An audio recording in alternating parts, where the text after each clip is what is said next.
We're back. You guys know what time it is. That's right, JDnFerg show here.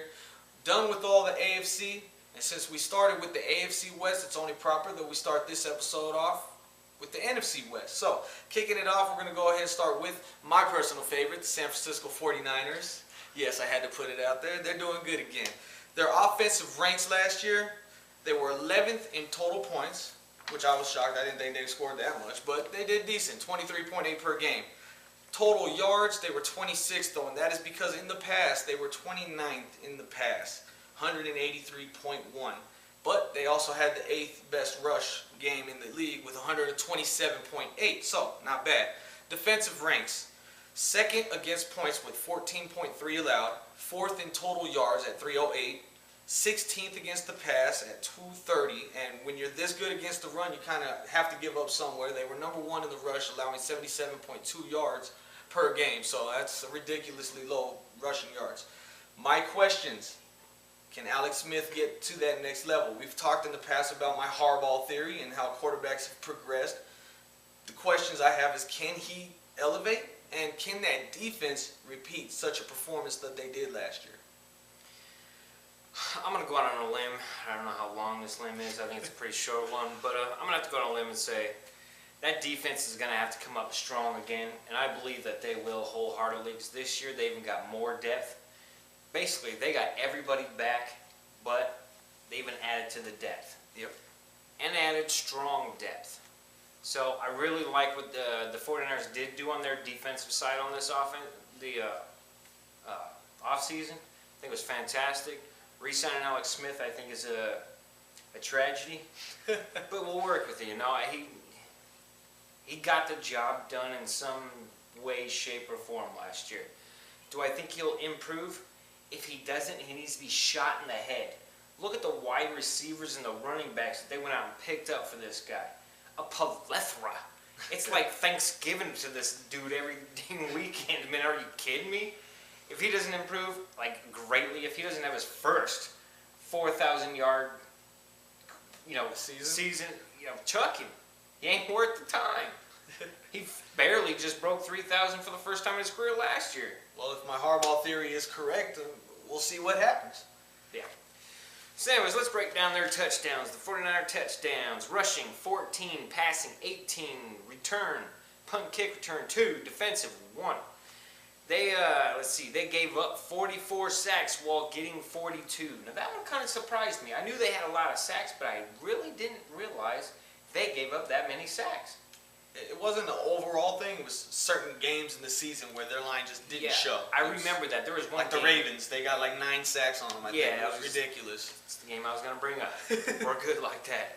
Their turnover ratio. Oh my God. I had to double check, recheck, and quadruple check because I was like, are you freaking kidding me? This is a plus 28. These guys got more turnovers than most teams got turnovers in the last decade. Talk to the Rams, they'll tell you. But anyway, some of their signings that they did in this offseason, they picked up Brennan Jacobs, Mario Manningham, Randy Moss, which everybody's talking about. They re-signed Andy Lee, the most massive punter I've ever seen on a foot in my career. But Ted Ginn Jr. they managed to re-sign. Massive punter on the foot, huh? Massive punter on the foot. You mean massive foot on the punter? Yeah, whatever. Same thing. It all works. They kick. He just walks up, What else doesn't matter? And it goes a really long ways for that guy. But anyways, they got to re-sign Carlos Rogers, the defensive back. Fantastic pickup. And again, unfortunately, they re-signed Alex Smith. Their losses. Okay, that's the end of that. Let's go to their draft pick. They really didn't lose anybody worth mentioning. Well, I would have liked for them to have kept Morgan. Not me.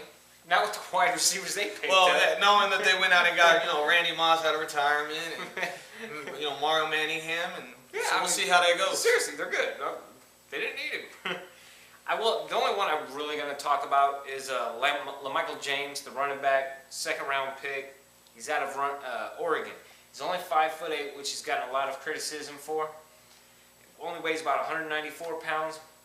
But I watched this kid a lot out of Oregon last year. Man, kept seeing was, oh my God, this is the next Darren Sproles. This kid, Alex Smith needs to utilize this kid, and that offense needs to utilize this kid in the proper ways. If they do, this is your next Darren Sproles.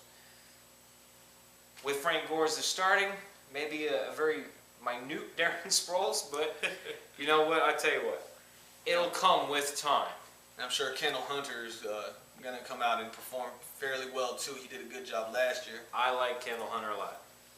All right, well, you mentioned the Rams. Let's go ahead and get on to them. Let's do this. Offensive ranks. They were dead last in points per game, 32nd with 12.1.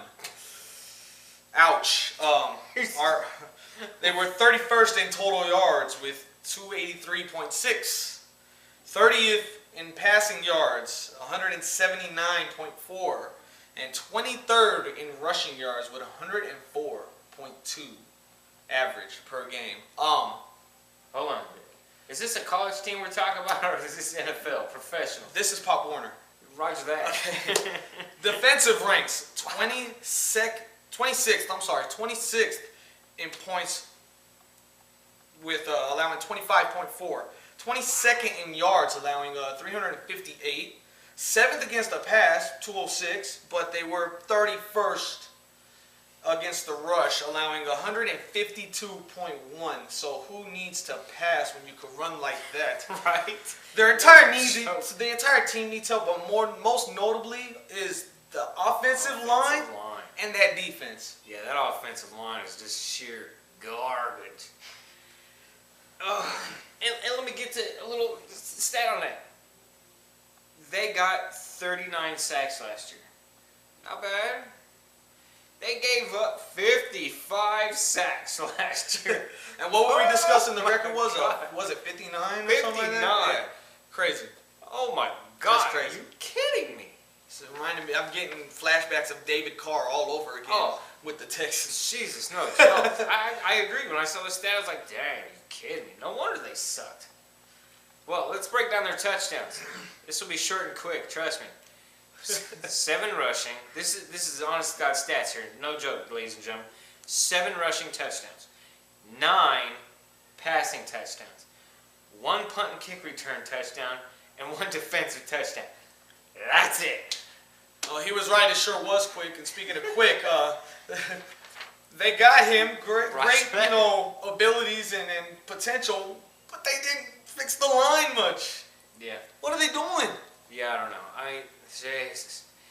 Their second round pick was Brian Quick. He's a wide receiver, 6'3", 220 pounds, out of Appalachia State. That's a crazy place. But anyways, the kid is actually pretty dang good. The guy's got freaking hops. He's got great freaking hands. Decent on the speed. He's not the greatest speed, but he's got pretty dang decent speed for such a tall guy. He's going to do wonders for the offense. We still have a slight problem. That offensive line is truly still offensive.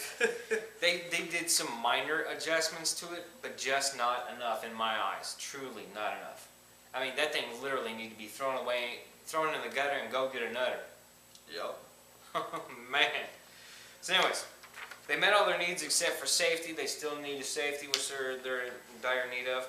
They lost Brandon Lloyd, the one good the true wide receiver that they had. They still have Danny Amendola.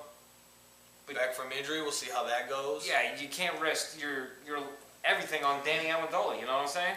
And you got to get the quarterback time to pass it to him. Yeah. And their only notable pickups were Steve Smith, wide receiver, Cortland Finnegan, defensive back. That's it. It's a nice short list, along with your touchdown scored. Good job. I feel bad for Rams fans. No wonder they were talking about moving to back to LA, see if they had some better luck. If I'm a Rams fan, I'm already moved to LA, dude. I'm sitting there waiting for them at the gate. Like, come on, when are you guys coming? I'm waiting. Good pickup on your coach, I will say, the Rams. I love it. Yeah, bad idea to not get a defensive coordinator, though, with Greg Williams being, of course, suspended indefinitely for the bounty case. But I think they're waiting on him, though, just in case. Oh, don't hold your breath. You'll pass out before it happens. So kind of like those people in LA. Yeah, but that's all that we got for our first NFC West edition. Stay tuned for the second part where we will go ahead and break down to you, the Seahawks and the Arizona Cardinals and see what they did. Until then, subscribe, share, show that you care.